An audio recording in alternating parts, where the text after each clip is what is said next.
Hello, I'm Cyril Vanier. It's great to have you with us. This is Counting the Cost on Al Jazeera, your weekly look at the world of business and economics.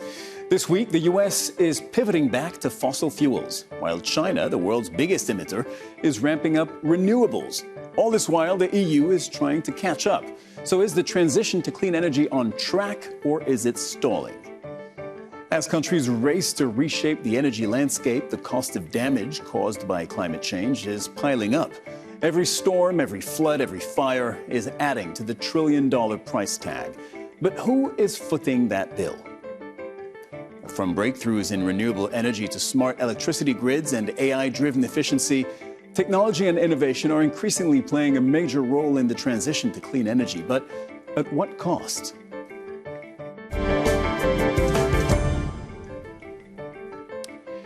It is not just a race to cut emissions. The scramble for clean energy is turning into a battle over political and economic dominance. Who gets to own the energy of the future could reshape the global power map. In the U.S., it's drill, baby, drill, with President Donald Trump moving to fast-track fossil fuel projects and to roll back climate policies. That could tip the scales with China ramping up clean tech investment in order to cement its dominance. Meanwhile, Europe is facing challenges in keeping pace with the world's two superpowers. Developing nations are falling behind, demanding a fair shot at green energy investment. And with climate-fueled disasters racking up billions of dollars in damages, the race for clean energy has never been more critical. Katia Lopez-Hodayan reports. Energy makes economies go round, but there's a growing divide on how and where to source it. U.S. President Donald Trump is focusing less on renewable energy investments and more on reversing the decline of traditional fuels, including coal.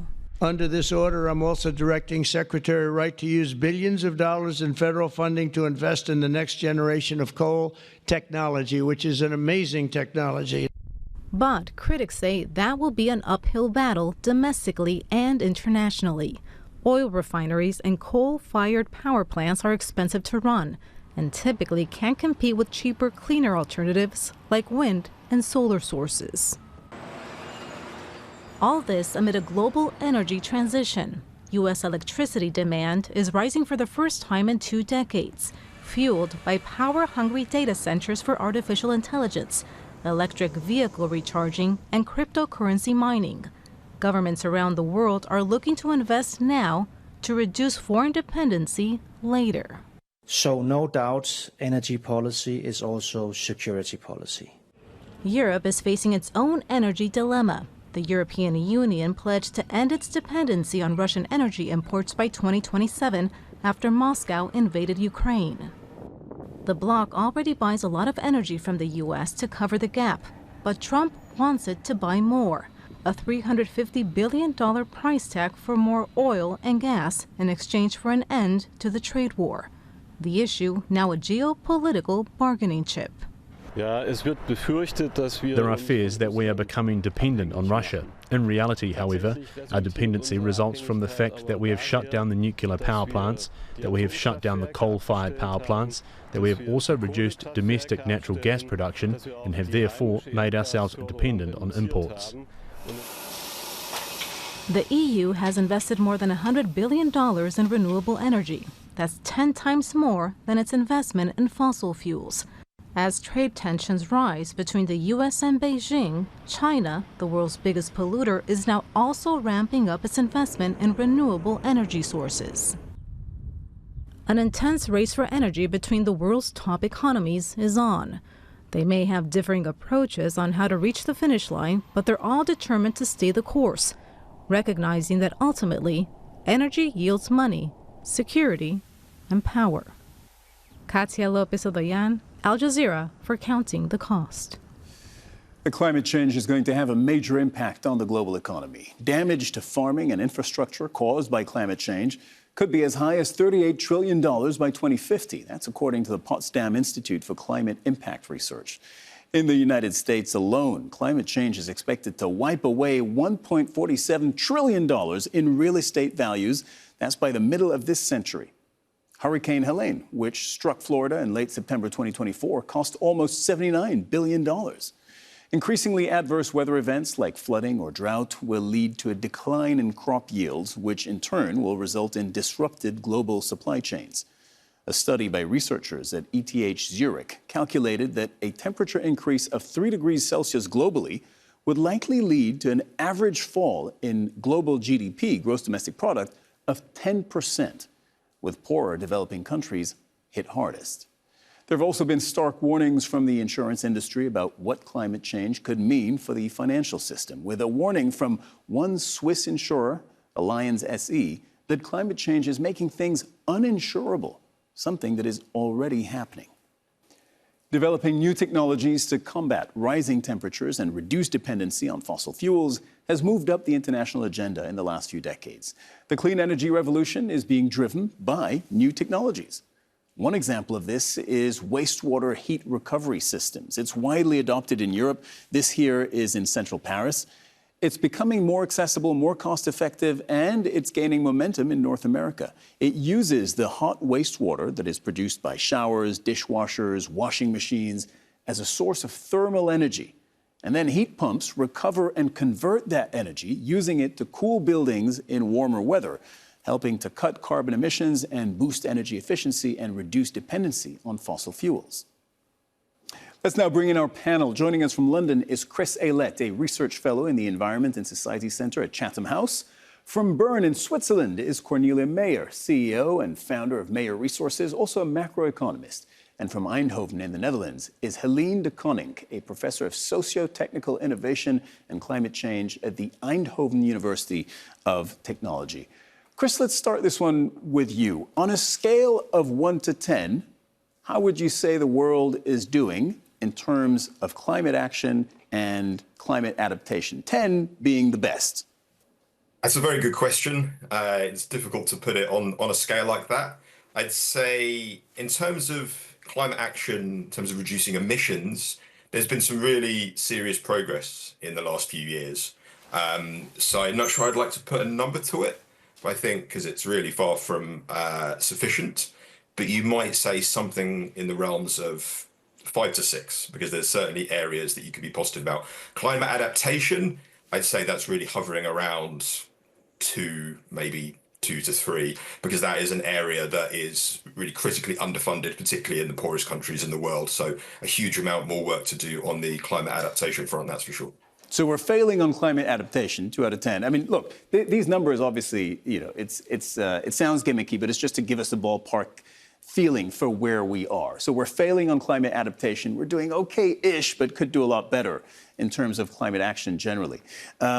Cornelia, if you look at the biggest polluter in the world, which is China, the interesting thing there is that it is also the biggest provider and exporter of clean technologies around the world.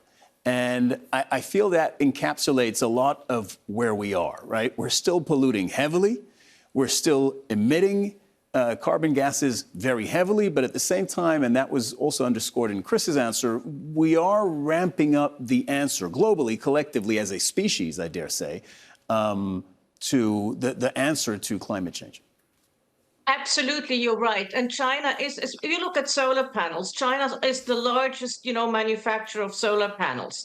So yes, you look at EVs, China is sort of leading the way on electric vehicles. Yes, China is very good, but at the same time, China does week after week install more coal-fired power plants. And there is sort of where I would like make a little segue. The enemy here may not be fossil fuels. The enemy is CO2. So we also have to look, and especially the countries in the Gulf, Saudi, Qatar, UAE are doing very well at this.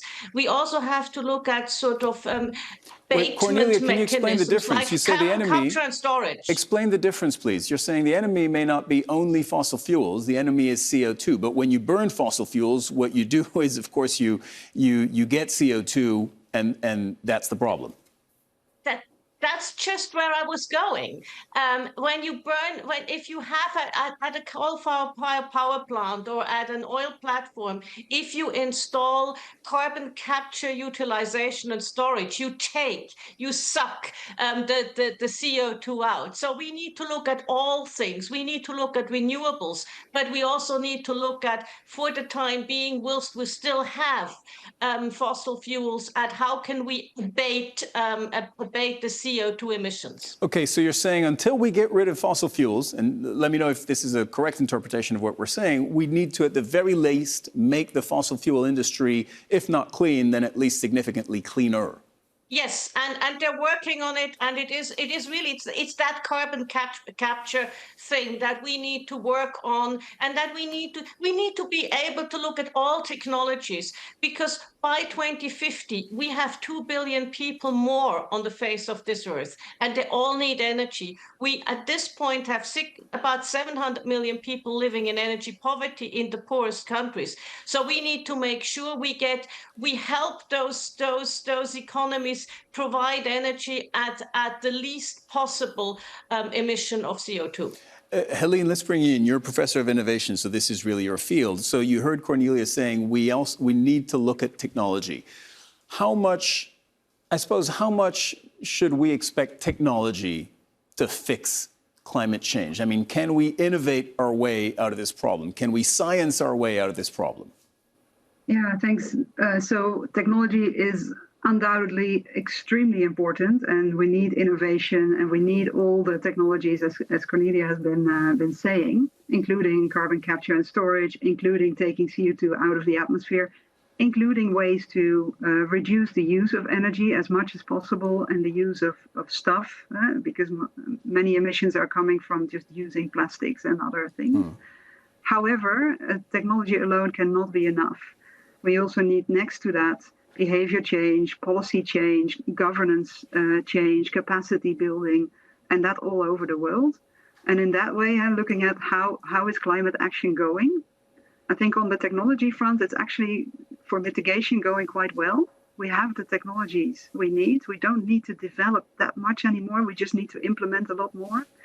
But on the other side, on capacity building globally, there I would give a little bit of a lower grade than Chris has been given, because this technology even is not evenly distributed across the world. But Helena, I'm surprised by what you're saying, that you're saying broadly we have the technology we need. This comes as a surprise to me. We know what we need, right? We can do renewable energy. We know how to save energy. We know how to make the steel industry almost climate neutral, at least significantly reduce emissions, etc., etc. We know how to get cars to be cleaner, or how to design neighborhoods where you need fewer cars. And those are all parts of the solution. So we know a lot. We even know how we can take CO2 out of the atmosphere, even though costs for that still need to get down. But however, Helene, if I may jump in, I suppose this to some extent makes your earlier point. I understand that what you're saying, that we know how to do this from a scientific standpoint. We know how to have cleaner cars. We know how to build cleaner things. But, you know, where I live and pretty much wherever I travel, I still see mostly thermal engine cars. I still see mostly polluting industries. I don't see a very, just on a day-to-day basis, anywhere in the world, I don't see a very green lifestyle. Yes, and this is because governments and planners have not designed cities and countries in such a way that they enable a green lifestyle, both actually for energy use and for food systems. Okay. Similar story. And so if you want to change behavior, that means that you have to change the environment around the individual. So it makes sense to make the green choice. And at this point, this is what we're getting wrong. We are not changing the environment so that people can make green choices. Just before I go back to Chris, I want to wrap up this technology point. I think it's so important. What are the main, the top maybe 2 or 3 technologies that you think are drivers or could potentially be drivers in climate action? So top of the list is certainly renewable energy, which has been reducing costs significantly, and we need to ramp up this much more.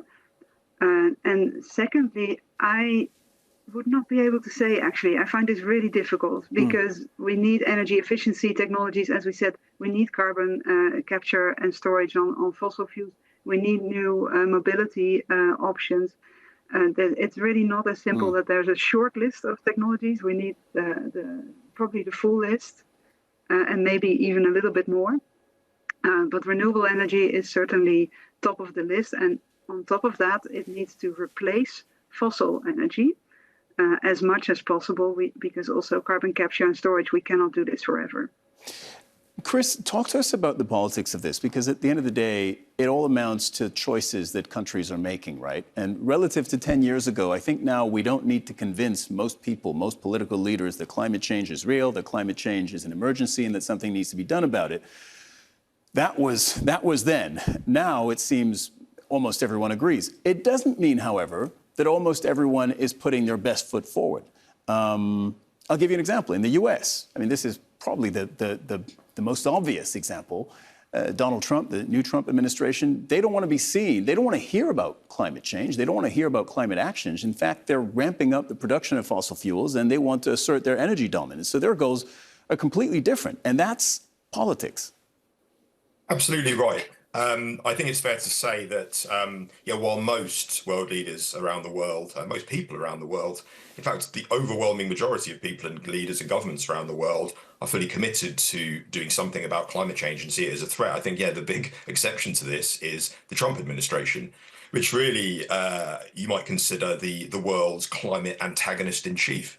It seems to be ideologically opposed to doing anything which might be considered as addressing climate change. So within its own borders, that includes discouraging clean energy deployment, encouraging fossil fuel extraction, but also things like cutting climate science initiatives and disaster preparedness programs, even.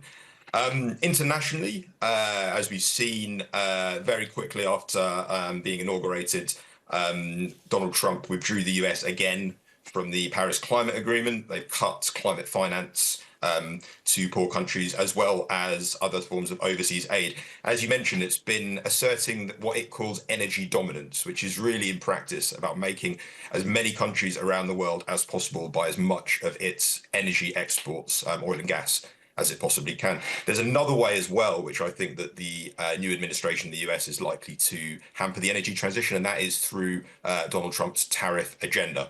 And that could really potentially hamper the diffusion of the clean technologies that we need to bring emissions down. Because as is widely known, China is really a major supplier on the world stage of clean technologies like solar panels, batteries, wind generation equipment that we really need. And what's likely to happen with the Trump tariffs that he's put in place and is potentially pausing for the time being, except on China, that's certainly going to slow the US transition, because it doesn't have the capacity to make this stuff for itself as yet. What it's doing is it's putting up the price of those imported equipment and the components and so on. So it's certainly going to make the transition slower within the US. But also, as has been reported, the administration is considering making tariff relief for other countries, ones that export a lot to the US, which is a lot of countries around the world, making that tariff relief conditioned upon reducing trade with China, or maybe putting tariffs on its products. So that is a real worry. That one of the outcomes of the new trade war is that the very, very cheap, high quality, clean technology that China is producing is not able to reach countries around the world that really want it and really see the benefits from it, not just in terms of reducing emissions, but also in terms of reducing electricity bills and providing energy access to the poorest. So you're saying the Trump administration's tariff and trade policy, which is not directly climate policy, could end up dragging down or undercutting climate action globally. How would you say countries around the world, I know this is a very broad question, but how would you say countries around the world have been doing at calibrating their response to the climate crisis? Because we've established that many understand, many leaders, let's just leave Trump aside for a second, many leaders, global leaders, understand that they need to fight climate change. We discussed China, but at the same time, Cornelia was reminding us that they're also opening up coal-fired power plants. So even as they understand that they need to switch to renewable energies, and China is doing that at a rapid rate, they are still opening fossil fuel energy sources. That's absolutely right. And I think that's because at a basic level, while there is a lot of concern about climate change, energy security really does trump a lot of that, if you'll excuse the pun, making sure that there is enough supply to meet demand and to avoid blackouts. And yet China's a really good example. Like a couple of years ago, there was a drought, which was made worse by climate change, which meant that their hydropower electricity generation, which is a really significant part, dropped. And that meant there ended up being blackouts over the summer for a certain period. And that was at the same time as there was huge electricity demand from air conditioning. So what happened there was it terrified governments, like local governments, into saying, right, we really need to make sure this doesn't happen again. What we're going to do, what's the quickest and easiest thing we can do? We will build out some coal-fired power plants. We've got domestic coal, but we're kind of covered in case this happens again. So there's the energy security imperative, which is pushing against this. And of course, in a lot of countries around the world, that's not quite so acute. And not all countries have a population as big as China, and not all countries have that sort of grid stress. But of course, there are voices from established industries, fossil fuel industries, which are really pushing to further new fossil fuel development, and with the argument of keeping the lights on, and will do what they can to try and make sure clean energy doesn't get as fair a shot as it should. Cornelia, you're a macroeconomist on top of being a CEO. Can you talk to us a little bit about the calculus when it comes to spending on climate change? Because you have to invest for the future. You may not see the return on this immediately. And yet my understanding is that it is, all research on this shows it is cheaper to pay for climate adaptation and to pay to mitigate, to fight climate change, rather than wait till you get the disastrous impacts of it.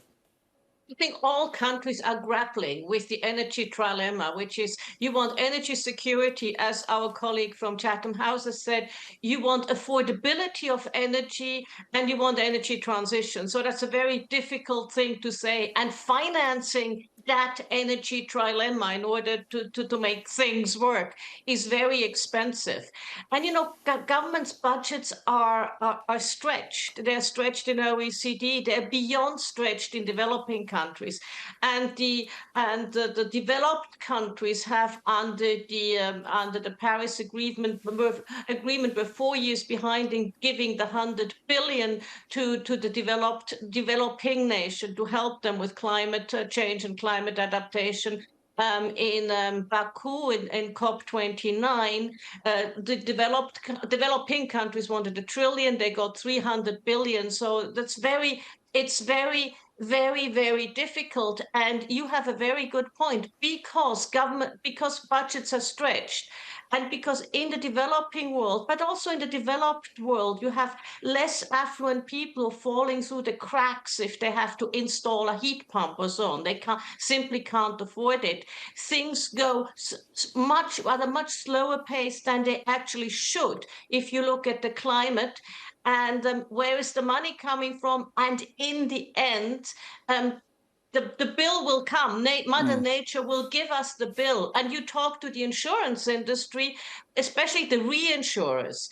They are very aware of that, and they're really scared at what's coming down the pipe here.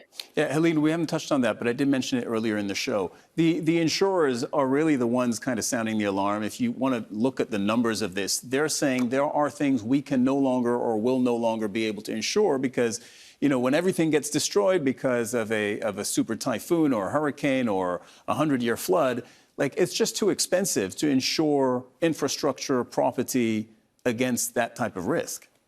Yeah, absolutely. And especially the reinsurance industry has actually been sounding the alarm on climate change since the 90s. They were one of the first industries to really say, this is threatening in the long term our business model, and in that way, society. And what I really feel is that we need, and actually that's what countries have been saying, we need a financial system change in order to address this problem.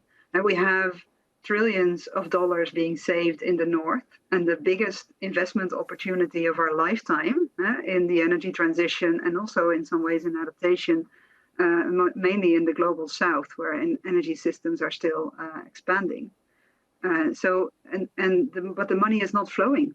And that has certain causes that has to do with the risk models that financiers are using, including insurers who are also investing, of course. And it has to do with interest rates and political risks in the global south.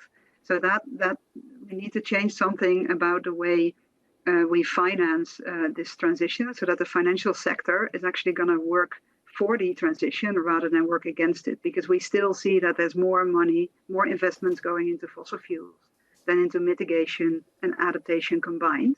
And that really needs to change. At this moment, the financial system, despite what the reinsurers are saying, is not working for addressing climate change. Helene, if you look at the last 5 to 10 years, what gives you hope? What is the area or sector or technology, for that matter, where you think we've made the most progress in the last 5 to 10 years that will carry forward? So what gives me hope is that we've never seriously tried. That sounds weird maybe, but we haven't really had serious government policy on climate change. No country has really implemented the policies except maybe the European Union with its emission trading scheme. We have targets, we have laws, but we don't have the implementation yet. And there's lots of opportunities in the implementation because we have not yet lined up the people's will to act, the political will to act, and the financial sector and business will to act.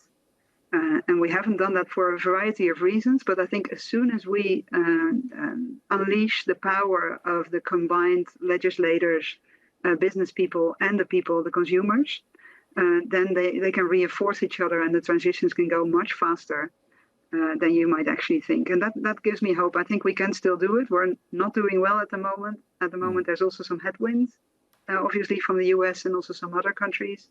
But I think we can still do it and limit climate change as much as possible. Okay, not doing as well as we could. We established that at the top of this discussion, but the will to act, that's as good a place as any to wrap up this discussion. I want to thank our guests, Chris Aylett, Cornelia Mayer, and Helene de Koninck for joining us on Counting the Cost. Thank you very much to all of you. Thank you. And that is our show for this week. Get in touch with us on X @VanierCyril. And do use the hashtag AJCTC when you do, or drop us an email. Countingthecost@aljazeera.net is our address. There's more online at aljazeera.com/CTC. That will take you to our page, which has individual reports, links, and entire episodes for you to catch up on. That's it for this edition of Counting the Cost. I'm Cyril Vanier from the whole team here in Doha. Thank you for joining us. The news on Al Jazeera is next.